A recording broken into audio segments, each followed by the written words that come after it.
Hello, everyone. I want to welcome you to Unlocking Greatness podcast with Zenja Glass. The title of this is going to be called God is Your Strength. Lean on Him in Weakness. Let me say that again. God is your strength.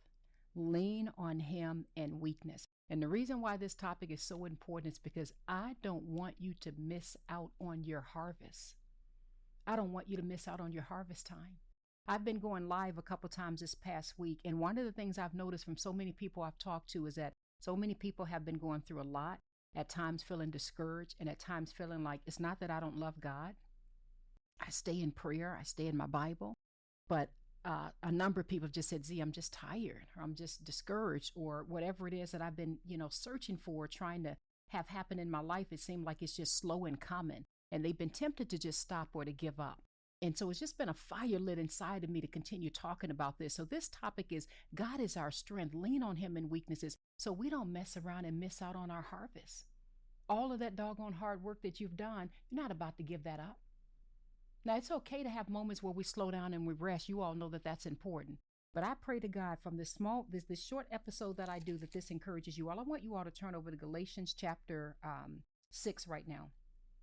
Galatians chapter 6 teaches us, let us not become weary in doing good. For at the proper time, we will reap a harvest if we do not give up. My brothers and sisters, listen to that. Let us not become weary in doing good, for at the proper time, we will reap a harvest if we do not give up. And I'm going to talk about that just a little bit more in a minute. Then turn over to 1 Peter chapter 5. Go to 1 Peter chapter 5. And I want us to look in verse 7. And verse 7 teaches us, cast all your anxieties on Him because He cares for you. And I know that that's easier said than done. There's another passage where God calls us to come to Him, all who are weary and burdened, He'll give us rest, right? We know that we have to go to Him. We have to cast our anxieties on Him, especially when we're feeling those moments of weaknesses. And here's what I've been noticing a lot more lately, especially in some of the live workshops sessions that I've been having.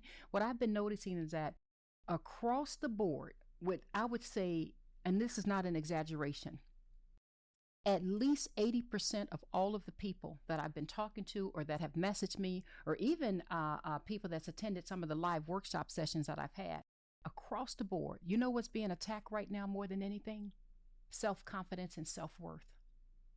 That's why we had a guest speaker come into one of our live workshop sessions. For those who are members of the Unlocking Greatness community, you all know what I'm talking about.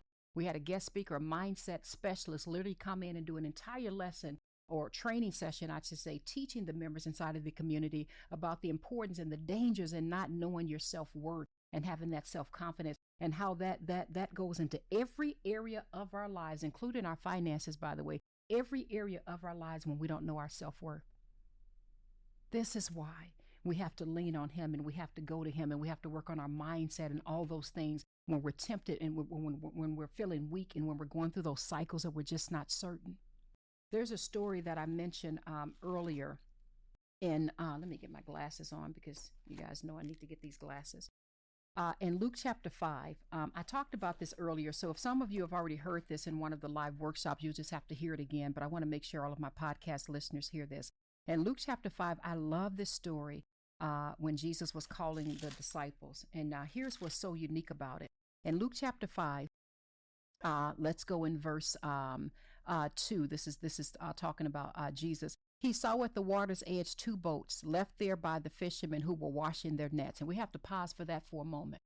You all know when fishermen are washing their nets what that means. You can just go look that up on your own. Typically, when they're washing their nets, they're pretty much done. They're pretty much done. They're tired. And washing nets, I used to think, oh, okay, that probably don't take them a long time to do. No. Go look up and do a little bit of research on what fishermen have to go through when they wash those nets. Because I did. So go do some research on that. You're going to see that they have to take out all the leaves and it's a lot. Those nets are heavy. There's a lot that they have to do to wash and prepare those nets. Pretty much, when I say prepare, to get those nets done for the day. So imagine just feeling like you just done. And I know some of you may be feeling that, whatever goal or dream that you've been working on, some of you may be feeling like, I don't know. Like I've tried it. I don't see it kind of coming to be. And Z, there's just moments, there's just times where I just feel this weariness, or I just feel this lack of confidence or self-worthiness. And what's interesting about this is on the outside, you don't see it. People don't see it. It's only what many people confess that they see or feel about themselves on the inside. And I pray to God that this short podcast episode that you're listening to, I pray to God that it lights something in you so you don't mess around and give up your harvest season and someone else ends up walking away with it. And let me explain a little bit further in this. If you look in Luke chapter 5, they were washing their nets. I'm just going to jump down a little bit for the sake of time. I'm going to jump down to verse 4. When he had finished speaking, he said to Simon, "Put out into deep water and let down the nets for a catch." Now that's very interesting. You already done. You pretty much, it's a wrap for the day, right? Because you all know the story that they've been working hard on. In fact, let me read verse 5. Verse 5, Simon answered, "Master, we've worked hard all night and haven't caught anything." Just think about that for just one moment. We've worked hard all night. We haven't caught anything. Some of you may be tempted to feel that. I've been working all my life. What do I have to show for it? Or maybe it's not a financial situation at all. It's just that when is it going to be my turn to have some peace and happiness and enjoyment of life? I don't even know what even makes me happy. Whatever it is, we've been working all night and haven't caught anything. I'm really speaking to those of you who are dreamers, who God has given you a dream or a goal or a vision. And I know firsthand, you guys, come on, we're family at this point. I know firsthand how difficult it can be when you're working on something for years and you might be tempted to just, feel like I just don't know if this is going to work out. So I want you to look in Luke chapter 5. I love in verse 5, Simon, I'm going to read this again. Simon answered, "Master, we've worked hard all night and haven't caught anything," right? There's a major temptation at that point because you're looking at things through your eyes. You're looking at things based on what you're feeling, which I've been there many, many times. Because as you look at it and you see, okay, this is not looking how it's supposed to be looking. That's pretty much what was going on. He said, "But because you say so, I will let down the nets." I pray to God this is encouraging someone. So in other words, we've been working hard all night.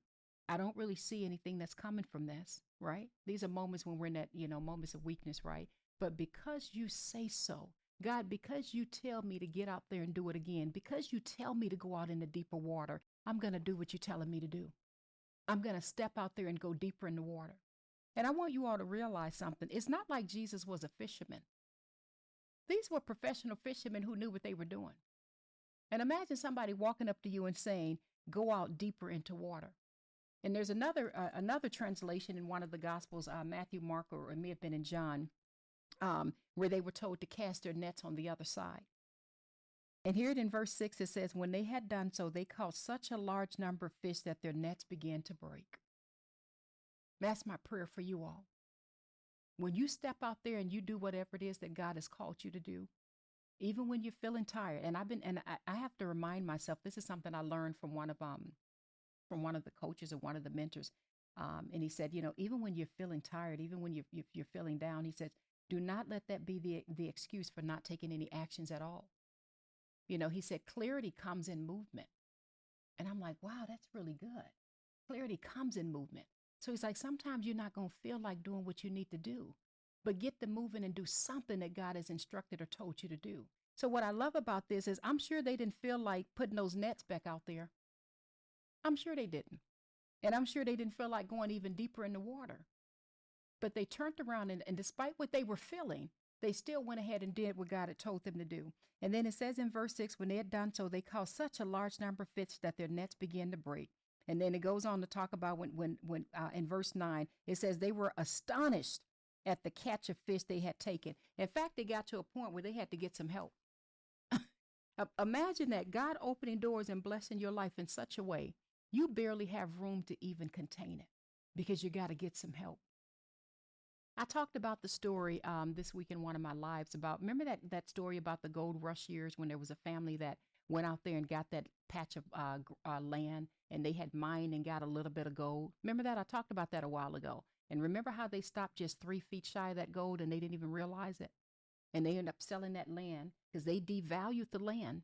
Think about that for a moment. When you devalue the land, you devalue what God has given you because you don't see it as worth anything, or you see it as a very low value because you're not sure that, you can really pull it off, or you're not sure that it's valuable enough in the eyes of others. They devalued that land and ended up selling it for next to nothing to some junk man. He went out there and got an expert, got some help, and found out that even though that vein had ran dry where that gold began to run, they discovered, oh my goodness, the family that had stopped, they stopped only 3 feet shy of the gold. 3 feet shy. Can you imagine that? I'm encouraging you all with this because I don't want you to miss out on your harvest. Whatever you've been working on for all of these years, I don't want you to miss out on your harvest. And this is why the answer is running to God, getting the help that we need. And in many cases, getting advice, getting help. Bible teaches us that plans fail for lack of counsel. Moses had to get some advice from his father-in-law, Jethro, when he thought what he was doing was good. And his father-in-law came and said, Moses, what you're doing is not good. You're going to wear yourself out. Sometimes it's just getting yourself in the right circle and in the right environment. This is why I really value mentorship and getting yourself into the right community, the right program, getting the right help that you need. Let me read one thing really quickly, and I'm going to close this out. And I pray this encourages you all. I'm just going to read the affirmation from If Greatness Could Speak from my book, Necessary. This is page 232. I just want to read this to you all because I want to remind you greatness is within you, and greatness has always been with you. And God didn't make a mistake when he gave you that dream. And though you may be feeling a moment of weakness right now, I want you to know, my brothers and sisters, God is with you. He didn't make a mistake. You're here for a reason. You have a set purpose. He's put you here for a reason. You are a piece to the puzzle that we all need. So I'm just going to read the affirmation from If Greatness Can Speak, and I'm going to close out. This is from chapter 20. I'm sorry you had to endure many hardships and dig deep valleys to find me, for I do not lay atop the soil.